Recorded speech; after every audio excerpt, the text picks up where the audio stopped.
하나님은 세상을 무한으로 사랑하시고 또한 이 세상이 구원을 받도록 하기 위해서 예수 그리스도를 보내셨습니다. 하나님은 차별이 없이 누구나 예수님을 믿기만 하면 구원을 받고 영원한 생명을 누릴 수 있도록 하셨습니다. 여러분, 하나님은 차별이 없으신데 오늘 본문을 읽다 보면 주님께서 사람을 좀 차별하시는 것처럼 느껴집니다. 여러분, 그렇죠? 오늘 본문을 통해서 주님은 우리에게 어떠한 말씀을 하시는지, 어떠한 메시지를 주시는지 함께 알아보도록 하겠습니다. 오늘 본문 21절을 보면 예수님께서 거기서 나가사 두로와 시돈으로 들어가십니다. 두로와 시돈 지방은 지금의 레바논 지역인데요, 예수님은 지금 유대 지역을 벗어나서 이방인 땅으로 들어가신 것입니다. 이때 예수님의 소문을 듣고 예수님을 알고 있는 가나안 여인 한 명이 예수님 앞에 뛰어나옵니다. 여러분, 가나안 족속, 이 가나안 족속은 이스라엘 사람과 함께 할 수 없습니다. 이스라엘 백성들이 가나안 땅을 차지할 때 그 땅에 살고 있는 거주민들, 그들에게 죄악이 가득하니 그 땅을 진멸하라라고 하나님께서 말씀하셨습니다. 이 여인, 가나안 여인은 유대인과 함께 할 수 없는 이방 여인입니다. 여인이 예수님을 보고 뛰어나와서 외칩니다. 그냥 외친 정도가 아니라 울부짖었다라고 우리말 성경에는 표현하고 있습니다. 22절 말씀 함께 읽겠습니다. 가나안 여자 하나가 그 지경에서 나와서 소리질러 이르되 주 다윗의 자손이여 나를 불쌍히 여기소서, 내 딸이 흉악하게 귀신 들렸나이다 하되. 아멘. 가나안 여인이 예수님께 나와서 울부짖는 이유는 자신의 딸이 흉악한 귀신에 들렸기 때문입니다. 여인은 울부짖습니다. 여인은 정말 다급해서 예수님께 나와 울부짖었다라고 생각이 됩니다. 미국에서 사역하는 어떤 목사님께서 하신 말씀인데요, 금요 기도회 때 찬양을 인도하는 교역자가 있는데 함께 통성으로 기도하는데 이 찬양을 인도하는 교역자가 통성으로 기도하지 않는다라고 합니다. 담임 목사도 큰 소리로 부르짖어 기도하는데 부교역자가 침묵으로 있었습니다. 그래서 몇 주간을 지켜보다가 몇 달이 지나서 담임 목사님이 부목사를 불러서 물어보았습니다. 그 부목사는 미국의 신학교에 유학을 와서 공부하는 중인데 소리쳐 기도하는 것이 영 마음에 불편하다고 하였습니다. 그래서 담임 목사님은 뜨겁지 않아서 그런가 보다라고 생각했다고 합니다. 그런데 몇 달이 지나자 그 부목사님이 금요 기도 시간에 통성으로 부르짖으며 눈물 흘리며 기도하더랍니다. 그래서 그 주간에 무슨 일이 있었는지 그 부목사님을 불러서 연유를 물어봤더니 어린 자녀가 아파서 병원에 입원 중이어서 부르짖어서 기도했다라고 합니다. 또 아이가 아픈 것도 마음이 아프지만 게다가 눈덩이처럼 불어나는 병원비, 이것으로 인해서 자칫하다가 학위도 못 마치고 온 가족이 한국으로 돌아가야 할 수 있기 때문에 더욱 간절하게 부르짖었다라고 합니다. 여러분, 정말 다급하고 여러분 절박할 때 주님께 부르짖어 기도하십시오. 예레미야 33장 3절에 이렇게 말씀하고 있습니다. 함께 읽겠습니다. 너는 내게 부르짖으라. 내가 내게 응답하겠고 내가 알지 못하는 크고 은밀한 일을 내게 보이리라고 하나님은 말씀하십니다. 주님께서 기도하는 사람의 기도에 응답하여 주실 것입니다. 더 나아가 하나님은 그 기도의 응답을 넘어서 보여주실 것입니다. 깨닫게 하여 주실 것입니다. 하나님께서 왜 내게 이런 고난을 허락하셨는지, 왜 이런 어려움을 지나게 하시는지, 이 고난은 내게 또한 어떠한 유익이 될지 그 비밀을 주님은 깨닫게 하여 주실 것입니다. 여러분, 비밀을 깨닫게 될 때 내 삶의 고난이 원망과 불평이 아닌 내 삶의 축복이 될 것입니다. 그 은혜가 저와 여러분들의 있기를 소망합니다. 여인이 예수님께 외칩니다. 다윗의 자손이여. 이방 여인, 유대인과 함께 할 수 없는 이 여인이 다윗의 자손이여라고 예수님을 향하여 부릅니다. 그리고 나를 불쌍히 여겨 주소서. 사실 이 여인은 불쌍한 여인입니다. 지금 딸이 귀신에 들렸는데 그것도 흉악한 귀신에 들렸다라고 말합니다. 귀신 들린 아이를 혼자 두고 어떠한 일도 할 수 없고, 또 지금 남편이 있는지 없는지 아니면 어디로 갔는지 예수님 앞에 이 남편은 나오지도 않았습니다. 이 가난한 여자와 아이는 항상 함께 묶여 있습니다. 이 여자는 아이를 두고 한 시간도 자신의 시간을 가질 수도 없습니다. 그렇다고 사랑하는 자신의 딸을 버릴 수도 없습니다. 사람들은 딸을 보고 미친 여자라고 손가락질하고, 아이들은 딸을 향해서 돌을 던집니다. 이것이 여인에게 일어나는 일상입니다. 여자는 예수님께 달려나와서 한 번 부르짖고 마는 것이 아닙니다. 예수님의 제자들이 저 여자가 저렇게 소리를 지르고 있으니 예수님, 제발 저 여자는 우리가 어떻게 할 수 없으니 예수님께서 저 여자에게 말씀하셔서 이 여자를 좀 돌려보내 주십시오라고 제자들이 말합니다. 예수님은 여인에게 아무런 대답도 하지 않으셨습니다. 제자들이 간청하자 예수님께서 여인에게 말합니다. 24절 말씀 함께 읽겠습니다. 예수께서 대답하여 이르시되 나는 이스라엘 집에 잃어버린 양 외에는 다른 데로 보내심을 받지 아니하였노라 하시니. 아멘. 예수님께서 이 말씀을 조용히 하신 것이 아닙니다. 여인도 다 들었습니다. 예수님께서 거절하신다는 그 대답을 여인은 듣고 화를 내며 그 자리를 떠난 것이 아닙니다. 예수님께 오히려 더 나옵니다. 25절 말씀 함께 읽겠습니다. 여자가 와서 예수께 절하며 이르되 주여 저를 도우소서. 여자가 예수님께 나왔습니다. 절하다, 이 단어는 바라크인데요, 하나님께 엎드리다, 축복을 구하다라는 의미가 있습니다. 여인은 예수님의 거절에도 전혀 상심하지 않고 예수님께 더 가까이 나와 엎드리며 예수님께 복을 구하였습니다. 여러분, 교회에서 우리가 내 뜻대로 되지 않을 때 여간 서운한 것이 아닙니다. 그렇죠? 우리가 거기에 대해서 작게 복수하고 싶습니다. 어떤 분은 나 교회 몇 주 안 나가 이렇게 말씀하는 분도 있어요. 또 어떤 분은 더 큰 복수를 합니다. 내가 이 교회 말고 다른 교회 찾았어, 이렇게 하시는 분도 계십니다.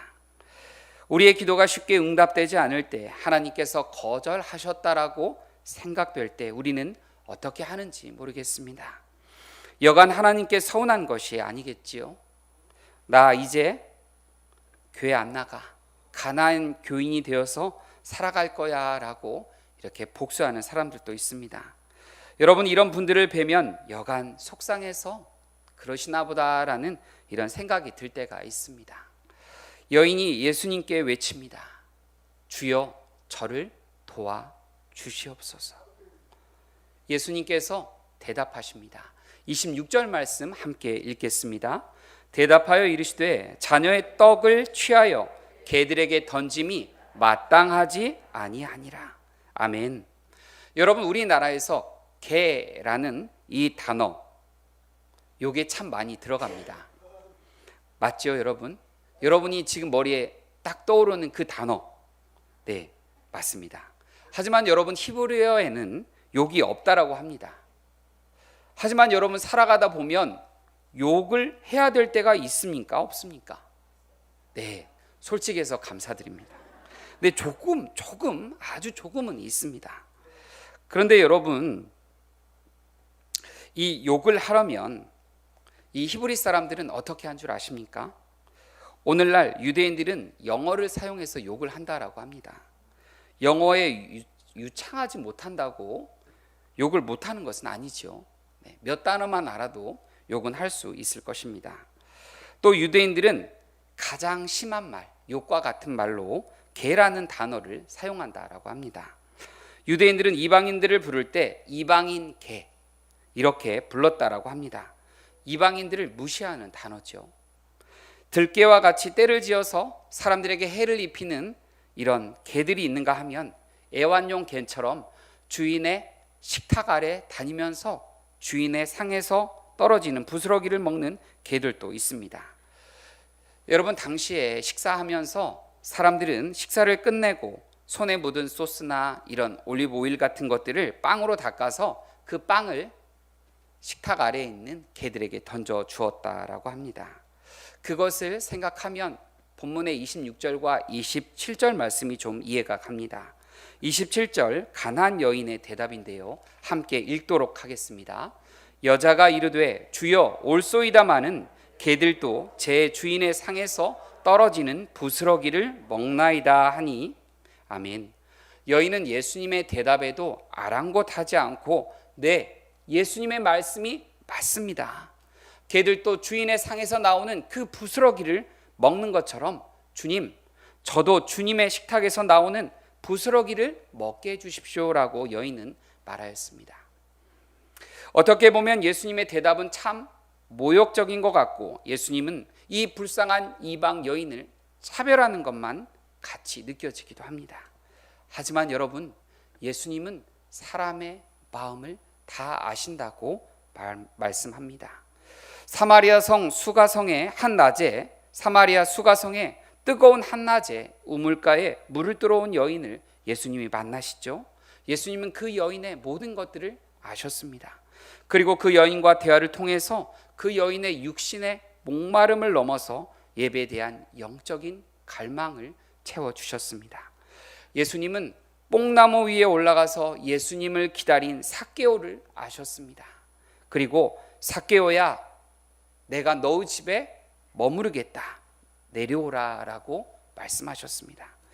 예수님은 자신에게 나오는 나다니엘을 보시면서 이는 참으로 이스라엘 사람이라, 그 안에 간사한 것이 없다라고 그를 보면서 말씀하셨습니다. 예수 믿는 자들을 핍박하는 바울을 예수님은 아시고 다메섹 도상에서 그를 만나 그의 이름을 부르셨습니다. 사울아, 사울아. 그리고 그를 이방인을 위한 그릇으로, 제자로 삼으셨습니다. 요한복음 2장에 보면 예수님께서 6월절에 예루살렘에서 보이신 많은 기적으로 인해서 사람들이 예수님을 믿고 따랐지만 예수님은 그들에게 자신을 의탁하지 아니하셨습니다. 요한복음 2장 24절과 25절 말씀 함께 읽겠습니다. 공동 번역입니다.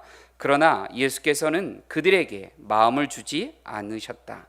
그것은 사람들을 너무나 잘 아실 뿐만 아니라 누구에 대해서도 사람의 말을 들어보실 필요가 없으셨기 때문이다. 예수님께서는 사람의 마음속까지 꿰뚫어 보시는 분이시다. 아멘. 예수님은 가나안 여인에 대해서도 너무 잘 아셨습니다.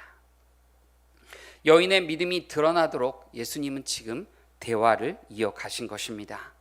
예수님은 여인의 진실한 믿음을 보기 원하셨다라고 생각이 됩니다.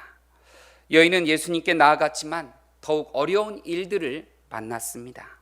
생각지 못한 예수님의 대답이었습니다. 거절당하고 무시받는 이러한 상황이 일어난 것입니다. 하지만 여인은 당황하거나 두려워하지 않고 더욱 예수님께 자신의 시선을 고정하였습니다. 히브리서 12장 2절에 이렇게 말씀합니다. 함께 읽겠습니다. 또 믿음의 주요 또 온전케 하시는 이인 예수를 바라보자.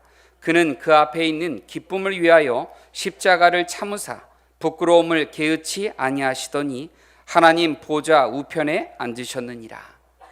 예수를 바라보자라고 할 때, 이때 영어 성경을 보니 Let us fix our eyes on Jesus라고 합니다.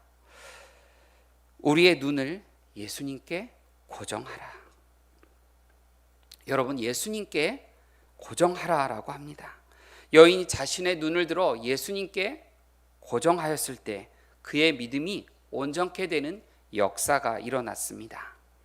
가나안 여인은 예수님께 큰 믿음을 가진 자라고 칭찬을 받았고 자신에 따른 악한 귀신으로부터 자유함을 받게 되었습니다. 인생에서 우리가 믿음으로 승리하기 위해 믿음의 주인 되시고 우리를 온전케 하시는 예수님께 우리의 눈을 고정하고 나가야 합니다. 예수님께 눈을 고정하고 나가는 자리, 그 자리가 바로 여러분 기적의 자리입니다. 우리 믿는 사람들이 서야 하는 자리입니다. 저와 여러분이 이 기적의 자리에 서 있을 때 하나님의 기적은 오늘도 베풀어질 것입니다. 예수님께서 이방인들의 지역인 두로와 시돈으로 들어가신 것은 귀신 들린 딸을 가진 가나안 여인을 만나기 위함이었고, 그 여인의 귀신 들린 딸을 회복하기 위함이었습니다. 하나님은 사람을 차별하지 않습니다.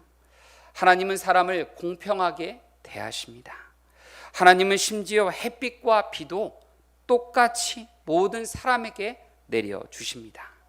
예수 그리스도를 통하여 세상에 믿지 않는 모든 자들이 구원을 받을 수 있도록 구원의 길을 열어두셨습니다. 하나님께서 모든 사람들에게 예수님의 생명을 주셨으니 공평하지 않으신가요? 믿는 사람들에게 돌아갈 영원한 고향 천국을 주셨으니 공평하지 않으신가요? 모든 사람들에게 자신의 십자가를 지고 자신을 따르라고 말씀하셨으니 공평하지 아니하신가요? 하나님의 자녀들에게 그리스도의 대사의 직분을 주시고 복음을 전하여서 하나님과 세상을 있게 하시고 사람과 사람을 있게 하시니 하나님 공평하지 아니하신가요? 여러분을 돌아볼 때 여러분 건강하지 않습니까? 여러분 많이 배우지 못하셨습니까? 여러분 좋은 사람을 만나지 못하셨습니까? 여러분 가진 것이 너무도 부족하십니까? 여러분이 지금 짊어지고 있는 그 짐이 너무도 무겁다라고 느껴지십니까? 하나님께 충분한 사랑을 받지 못하셨다라고 느껴지십니까? 잠깐 여러분께 나 그리고 그 이름을 작곡한 송명희 시인에 대해서 말씀을 나누겠습니다. 복음 성가 가수 작가로 유명하신 분이죠. 태어날 때 의료사고로 인해서 손에 손상이 가서 울지도 몸을 잘 가눌 수도 없는 아이였습니다. 집안이 너무도 가난해서 치료는커녕 아이에게 젖도 제대로 물리지 못하고 이 아이에게 우유마저도 사줄 수 없어서 쌀가루를 얻어다가 끓여준 물을 먹고 자랐다라고 합니다. 여러분이 송명희 씨는 뇌성마비로 자신의 힘으로 제대로 할 수 있는 것이 없었습니다. 신앙심 좋은 어머니는 이 딸을 낳게 하려고 기도회란 기도회는 다 다니면서 안수기도 받게 하였는데 아이는 멍투성이가 되고 그 고통을 견딜 수가 없었다라고 합니다. 자신을 이 지경으로 만들고 아무것도 하지 않는 하나님, 이 하나님으로 인해서 마음에는 원망이 쌓여갔지만 마지막으로 하나님께 한 번 더 의지해보자는 생각에 교회를 찾았다라고 합니다. 하나님, 제발 저를 만나주세요. 저의 모든 것을 드릴게요. 이 기도를 하였다라고 합니다. 이때 한 빛이 나타났고 극적으로 하나님을 만났습니다. 하나님께 계속적으로 기도하며 하나님과 가까워졌고 하나님은 자신의 선생이 되었다라고 합니다. 성경을 읽다가 모르면 하나님께 물어보았고 하나님께서 풀어주셨다라고 합니다. 하나님께서 또한 학교도 가보지 못하신 이에게 문학을 알려주셨고 예술성을 풀어놓아 주셨고 그에게 믿음을 세워주셨다라고 말합니다. 송명희 시인은 국내와 국외 많은 집회에 다니면서 살아계신 하나님에 대해서 전하였습니다. 그리고 하나님은 공평하시다라고 찬양합니다.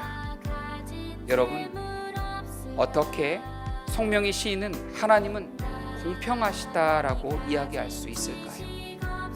송명희 시인은 자신은 남들이 가신 것을 갖지 못하였지만 자신은 예수 그리스도를 만났고 예수님의 십자가 사랑을 받았고 예수님을 소유하게 있기 때문에 자신은 다 가진 것이다 라고 말하고 있습니다. 사랑하는 여러분 예수님을 가지셨습니까? 여러분 지금 예수님과 함께 살아가고 있으십니까? 그렇다면 여러분은 모든 것을 다 가진 행복한 사람입니다. 이 시간 함께 찬양하겠습니다. 나 가진 재물 없으나.